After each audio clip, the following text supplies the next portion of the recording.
في ستات كتير قدرت انها تستفيد من التكنولوجيا والامكانيات الموجودة حوالينا دلوقتي وتخليهم يبقوا سبب في خدمتها وفي صالحها، بدل من ان يكونوا عائق في حياتها او في تضييع وقتها او في هدر طاقتها. بس قبل ما ابدأ الفيديو عايزة ارحب بيكم واقول لكم اهلا بيكم في فيديو جديد، وكل سنة وانتم طيبين. وطبعا مبسوطة جدا ان انا بصور معاكم الفيديو النهاردة، ويا رب افضل على كده واستمر معاكم. بصوا ملاحظين بقى ان انا بقالي كام فيديو اهو ورا بعض، يعني ما بقتش اقطع زي الاول. اتمنى النهاردة ان انتوا تستفادوا من الفيديو، واقدم لكم ولو جزء صغير جدا من الدعم والحب اللي انتوا بتقدموه ليا وبشوفه بعيني في التعليقات. فشكرا جدا لدعمكم، وتعالوا نبدأ في فيديو النهاردة. اتكلمنا الفيديو اللي فات عن 5 أسرار للستات زمان، الستات الشاطرة. 5 حاجات كانوا بيعملوهم علشان كده كانوا شاطرين ومتفوقين علينا رغم إمكانياتنا اللي بقت موجودة في معظم بيوتنا حاليا. وطبعا عندنا إمكانيات أكتر منهم، لكن هم كانوا أشطر مننا. بس النهاردة بقى في ستات شاطرة جدا قدرت ان هي او ما سمحتش انها تهدر طاقتها، ما سمحتش انها تهدر وقتها، ما سمحتش للتكنولوجيا انها تبوظ حياتها. ده باختصار يعني. حد فاكر الاول ايه هما ال5 اسرار اللي قلناهم في الفيديو اللي فات؟ تعالوا نقولهم بسرعة علشان الناس اللي ما سمعتش الفيديو اللي فات. اول حاجة كان النوم بدري والاستيقاظ بدري، وان ما كانش فيه حاجة في قاموسهم خالص اسمها سهر. كلمة سهر دي ما كانتش موجودة عندهم خالص. تاني حاجة كان عندهم تخطيط مسبق، وده الحاجة اللي احنا ما كناش واخدين بالنا منها، ان الستات زمان كان عندها تخطيط وكان عندها روتين، وكان عندها روتين اسبوعي وكان عندها روتين يومي. فتاني حاجة كان عندها تخطيط مسبق، اللي هي عارفة هي بكرة هتعمل ايه، مش ماشية الايام كده بعشوائية. لا، انا عندي بكرة غسيل، انا عندي بكرة خبيز، انا عندي بكرة. طبعا كانوا بيخبزوا وكانوا بيعملوا حاجات اكتر مننا، وكانوا بيغسلوا على الغسالات العادية. فكان طبعا عندهم يعني احنا حاليا في رفاهيات كتير، وهم ما شاء الله كان عندهم صحة اكتر مننا. كمان كان عندهم تالت حاجة روتين اسبوعي ثابت، يعني معروف يوم السبت بيعملوا ايه، معروف يوم الحد بيعملوا ايه، معروف يوم الاثنين بيعملوا ايه. فكانوا مخصصين كل يوم ليه حاجة معينة. ويوم الجمعة ده كان طبعا الاجازة، محدش بيعمل فيه اي حاجة، كان بيبقى عندهم زي يوم العيد. كلمتكم قبل كده زمان قد ايه ماما كانت بتخلي يوم الجمعة ده بالنسبة لنا كأنه يوم عيد. فربنا يبارك في عمرها، وما زالت هي مستمرة على نفس الوضع. يوم الجمعة ده مش بنعمل فيه اي حاجة، وبيبقى عندنا اكل من اليوم اللي قبلها. حتى ايام الطبيخ عندهم كانت ايام ثابتة ومعروفة. رابع حاجة كان عندهم تحديد للأولويات، وبيبدأوا اليوم بالمهمة الرئيسية. يعني يوم الغسيل بتبدأ يومها بالغسيل قبل أي حاجة. يوم هتخبز فيه بتقوم على طول أول حاجة عندها بعد ما بتصلي الفجر، على طول بتبدأ في الحاجة اللي وراها النهاردة اللي هي المهمة الرئيسية بتاعة اليوم. خامس نقطة، وكان التعاون ما بين أفراد الأسرة. كان طبعا كل أفراد الأسرة بيساعدوا بعض، لو عندها بنوتة بتساعدها، ولو عندها ولد برضو كان بيساعدها او بيجيب لها طلبات البيت. وطبعا كنت معترضة جدا على نقطة ان هما برضو كانوا زمان بيفرقوا ما بين الولاد والبنات، في ان الولد ما يعملش حاجة في البيت خالص. فانا بصراحة ضد النقطة دي. طبعا التعاون ما بين افراد الاسرة ده بيعزز الروابط الاسرية، وبيخلي فيه يعني بيخلق جو من التعاون والحب والاحترام ما بين افراد الاسره. وكمان بيخفف العبء على افراد الاسره، ما يبقاش العبء مثلا على الاب بس او على الام بس، لا، بيخفف الضغط على الام.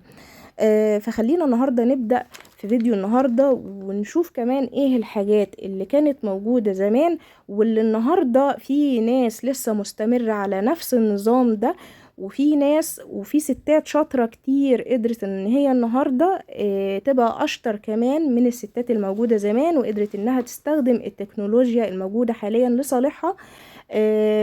يعني عكس اللي قلته في الفيديو اللي فات، او مش العكس يعني، بس في ستات كتير ما سمحتش للتكنولوجيا النهاردة انها تشتت حياتها او تبوظ حياتها او تهدر طاقتها.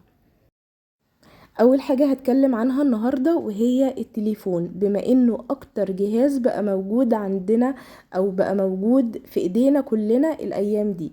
طيب التليفون ده استخدامنا ليه، اسألي نفسك كده، التليفون ده بتستفيدي منه اكتر ولا بيضرك اكتر، او بيضيعلك وقتك اكتر، او بيهدر طاقتك اكتر؟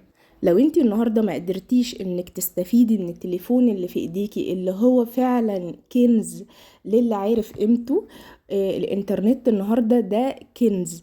لو انتي قدرتي ان انتي تستغليه صح في ان انتي مثلا عندك منتج عايزة تسوقيله، عايزة تكبري شغلك، عايزة توصلي لعملاء اكتر، عايزة تعملي شغل مثلا، مش ما عندكيش الامكانية ان انتي تنزلي من البيت كل يوم كام ساعة لشغل مثلا، او اصلا ما فيش شغل والشغل الموجود بيبقى بفلوس قليلة جدا، فتقدري ان انت تشتغلي النهاردة عن طريق الانترنت.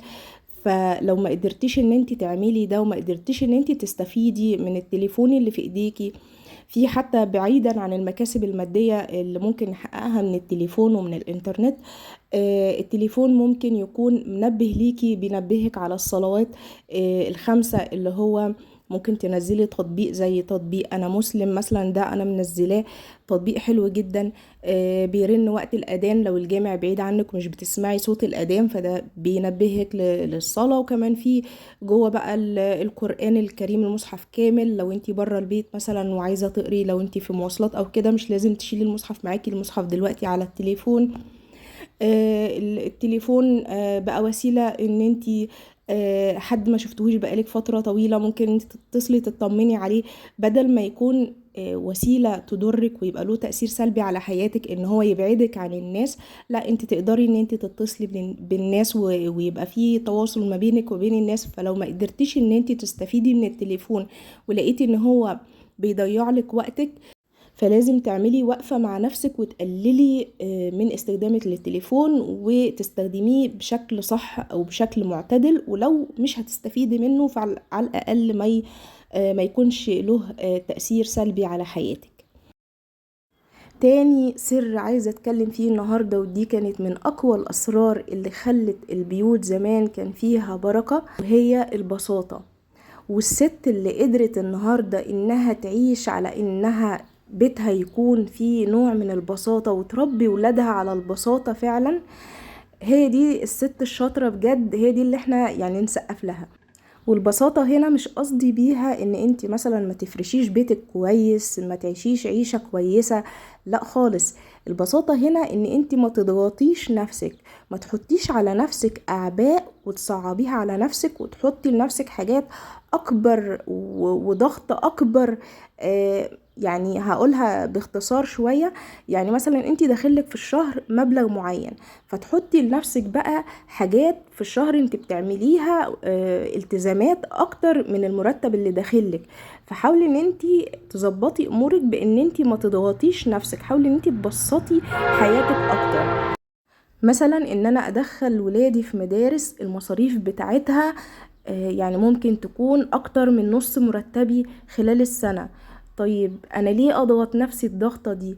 طيب ما انا ممكن ادخلهم في مدارس تانية واشوف بديل واسأل وكده، وما تحكمش ان انا لازم ولادي يكونوا مثلا زي ولاد عمهم، زي ولاد خالتهم، زي مش عارفة إيه. لا، انا حاول ان انا اركز في حياتي انا بس، اشوف انا داخل لي كام ومتاح ليا ايه، فايه اللي انا اقدر اعمله.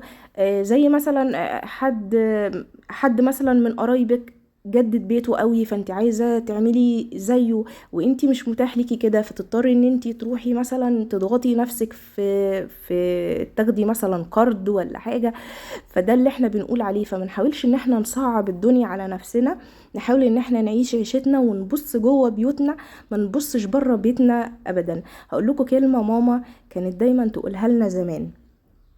كنت دايما لما اجي اقول لماما انا عايزه مثلا حاجه زي فلان، يعني عايزه بلوزه زي فلانه مثلا، ماما كان ممنوع عندها الكلمه دي. كانت تقول لنا انا مش عايزاكوا زي حد. الكلمه دي ما اسمعهاش على طول. الكلمه دي ياما سمعتها من ماما، كانت تقولي ما تقوليش انا عايزه زي فلان، انا مش عايزاكوا زي حد. تمام. حتى ماما لما كانت بتوضح لنا كمان واحنا صغيرين، ربت جوانا ان مش مثلا مش هجيب لكم زي فلان علشان انا مثلا عشان احنا مش قادرين نجيب لكم، رغم ان احنا يعني الحمد لله حالتنا كانت كويسة وكل حاجة. لكن هي ربت جوانا ان انا عايزاكم يعني احسن الناس. فلا ما تقوليش زي فلان علشان انا مش عايزاكوا زي حد. فخلتنا لما يعني مع الوقت كبرنا واحنا خلاص ما بقيناش نبص اصلا لحاجة حد، ويعني ما بقيناش خلاص، الفكرة دي اتلغت من مخنا. عايزة اقول لكم الكلمة دي ليها تأثير جامد جدا على حياتي، يعني خلتنا كده اتربينا على القناعة، اتربينا ان احنا ما نبصش فلان لا عنده ايه ولا لابس ايه ولا بيعمل ايه. اتربينا على ان احنا لينا حياتنا بتاعتنا ملناش دعوة بحد. فمش قادرة اقول لكم الكلمة دي حلوة قوي قوي قوي، استخدموها مع اولادكم لما يجوا يقولوا لكم احنا عايزين كذا زي حد. تعالوا بقى نعمل شوية قرص فلاحي، وبما ان العيد اهوت عيد الاضحى داخل عليكم فتقدروا ان انتوا تعملوهم كده وتخليهم عندكم في الفريزر. بصراحة هما من غير العيد اصلا، يعني انا كنت عاملاهم مش علشان العيد بس بينفعوا. انا ناوية ان شاء الله اعملهم قبل العيد تاني لان بصراحة بينفعوا جدا. انا قسمت لكم هنا ايه المقادير كده علشان ما تتلخبطوش. اللبن حطيت عليه الخميرة، وانا هنا هعجن بلبن وبزبادي، وحطيت عليها كمان السكر. طيب المقادير قد ايه؟ كل كيلو دقيق حطيت ليه معلقه كبيره من الخميره. انا طبعا عامله ايه كميه، بس انا بديكم المقادير الصغيره ليكو اللي هي مقادير الكيلو. الكيلو حطيت ليه معلقه كبيره خميره واربع معالق كبار سكر، ومعاهم كمان ذره ملح. فقلبت كل ده كده على بعضه. وطبعا السمنه البلدي اهي مسيحاها، وانا مسيحه يعني سمنه بلدي مخصوص للقرص. هنا مرضتش اعمل من اللي عندي علشان مش عايزه يكون فيها ملح، يعني اللي انا بخزنها التانية بحط فيها ملح، فدي انا ما حطيتش فيها اي ملح. فخدوا بالكم من الخطوه دي علشان لو عندكم سمنه بلدي في البيت عليها ملح فدي هتخلي القرص بتاعتكم حادقه. هنا السمنة والزيت مع بعض اهمت علشان انا هحط زيت برضو. وعندي بقى المكونات دي اللي انا هحطها على بعض: الدقيق والسمسم والبيكنج باودر. هحط برضو يعني لكل كيلو دقيق كده زي ايه معلقة صغيرة من البيكنج باودر. فعندي شوية اهو في الكيس. بصوا انا بحط بايدي كده، عايزة اقول لكم بحب موضوع بالبركة كده يعني. ببقى عارفة المقادير، فببقى عارفة يعني وانا بحط من الكيس انا عارفة انا بحط قد ايه. فعايزه اقول لكم كيس البيكنج باودر ده ممكن تحطيه مثلا على 5 كيلو دقيق. هنا بقى هحط السمسم، والسمسم بقى هتحطي شويه كده مثلا لكل كيلو دقيق مثلا حطي معلقه كبيره معلقتين كبار. ده يعني السمسم في ناس بتحبه كتير وفي ناس ما بتحبوش كتير، فحاولي ان انتي بالنظر كده تشوفي انتي حابه يكون موجود قد ايه في الدقيق. ممكن تكتفي بمعلقه كبيره بس لكل كيلو، اكتر براحتك. انا بحب السمسم عامه وبيديله طعم حلو قوي، بيدي للقرص دي طعم حلو. هنا بقى انا عايزه بس اوضح لكم حاجه. انتوا كل ما بتسمعوا فيديو للقرص الفلاحي هتلاقوا كل شيف بيعمل بطريقه غير الشيف التاني، وهتلاقي مقادير مختلفة. يعني هتلاقي في حد بيحط للكيلو دقيق كوباية سمنة، وفي حد بيحط مثلا نص كوباية، وفي حد بيحط كوباية الا ربع، في حد بيحط كوباية سمنة على زيت. فايه الطريقة الصح؟ عايزة اقول لكم ان كل دول صح، ولكن بتختلف بقى بعد التسوية في ايه. بصوا انا حطيت هنا لكل كيلو دقيق كوباية سمنة ونص كوباية زيت. فطبعا مش كتير من الشيفات اللي عاملين كده اللي بيحطوا كوباية سمنة ونص زيت. انا عندي ماما المقادير بتاعتها ان هي بتحط ايه لكل 3 كيلو دقيق بتحط لهم كيلو سمنة على زيت. تمام. طيب ليه بنحط الزيت هنا؟ علشان الحموضة، فالافضل يعني ان انتي تعجني بسمنة على زيت بلاش سمنة بس. طيب ايه الفرق ما بين كل شيف والتاني؟ ده بيعمل بطريقة وده بيعمل بطريقة، وفي شيفات بيقولولك لا ما تعجنيش بلبن. ايه الفرق ما بين كل الطرق دي علشان تبقي فاهمة بس؟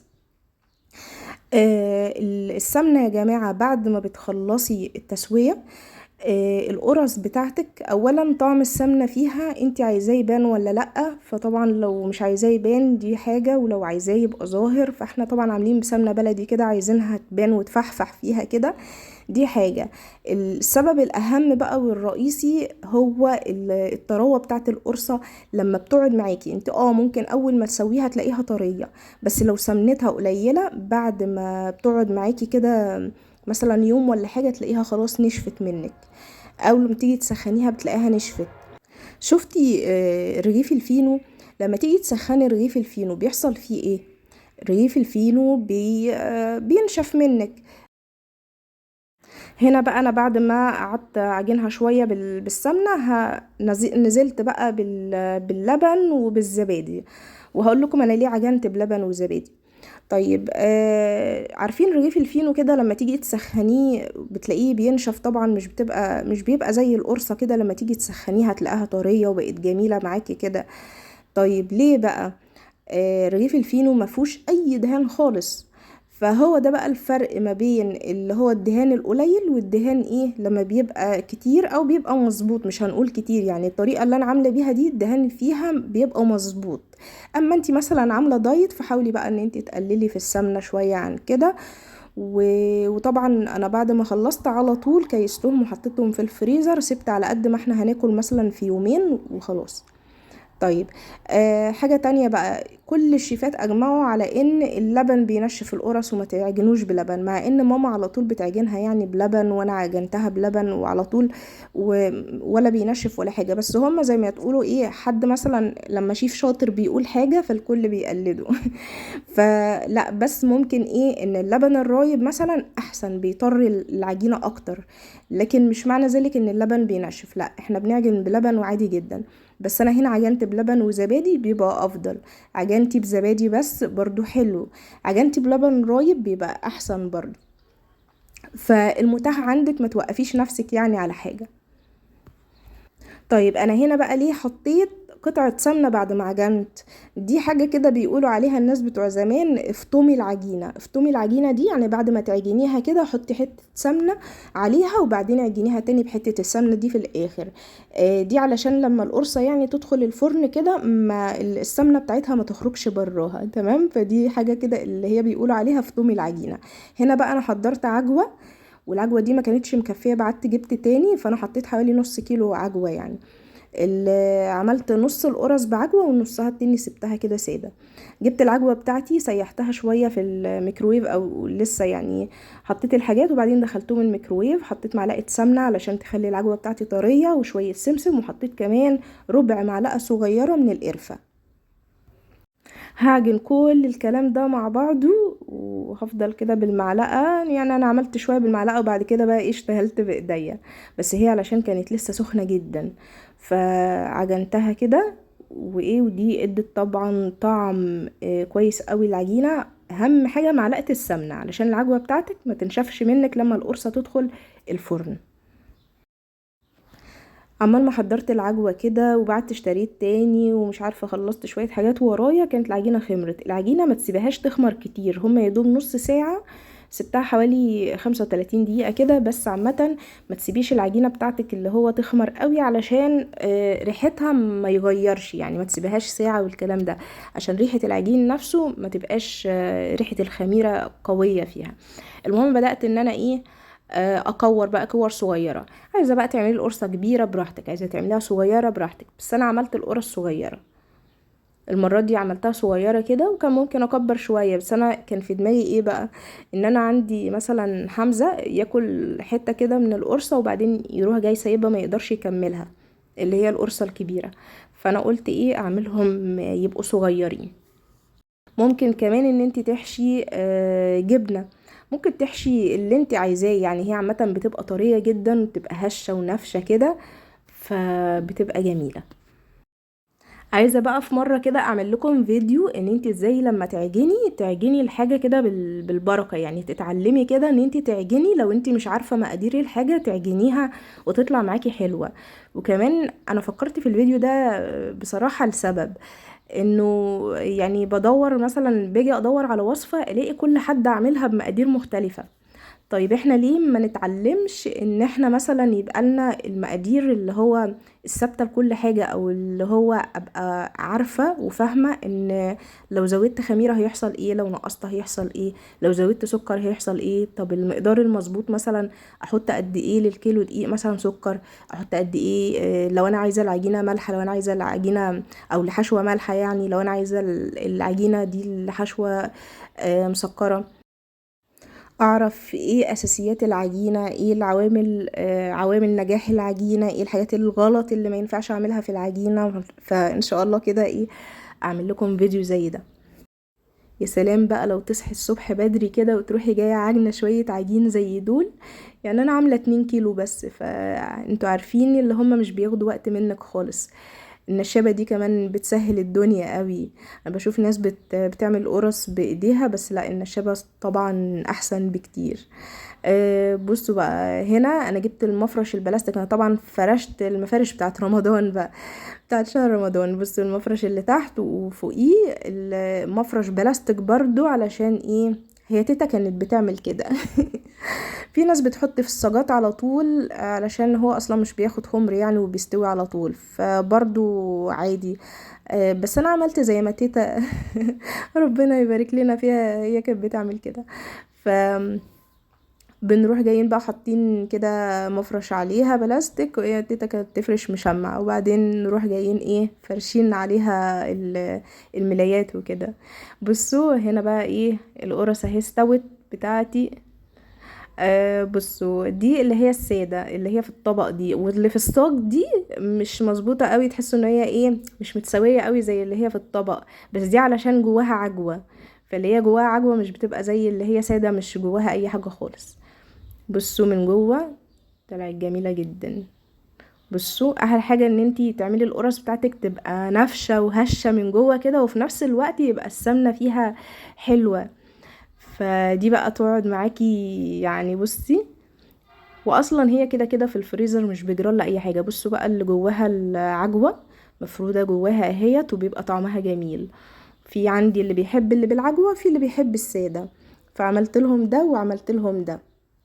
بصراحة بقى نفعتني جدا، مش قادرة اقول لكم في الفريزر بتنفع قد ايه. اي حد محتاج كوباية شاي وجنبها قرصة، خلاص يعني دي ايه احلى تصبيرة. لو انتي لسه الاكل عليه شوية، حد قام الصبح، بالذات انا ولادي بيقوموا الصبح البيت كله تقريبا عندي ما بيبقاش له نفس الفطار. انا نفسي بصحى الصبح مش ليا نفس الفطار قوي، فسبت بقى ايه المتكسر ده على جنب كده، وكيست كله حتى اللي احنا هناكله. يعني انا سبت ايه كيسين كده هناكلهم في خلال مثلا النهارده وبكره، دول سبتهم في خلال اليومين اللي انا عملت فيهم، يعني سبتهم ودخلت الباقي في الفريزر على طول في ساعتها كده، اللي هو يدوب بردوا خلاص من السخونية بتاعتهم. دخلي بقى في الفريزر وطلعي على التسخين. بس حلوين جدا، تبقى عندك حاجة في البيت ما تحتاريش في الفطار. لو حد ملوش نفس في الفطار مثلا، او انتي مثلا صحيتي بدري ولسه اللي في البيت ما صحيوش، يبقى كوباية شاي، كوباية شاي بلبن وجنبيها القرصة. اعمليهم بقى قبل العيد، وكل سنة وانتوا طيبين.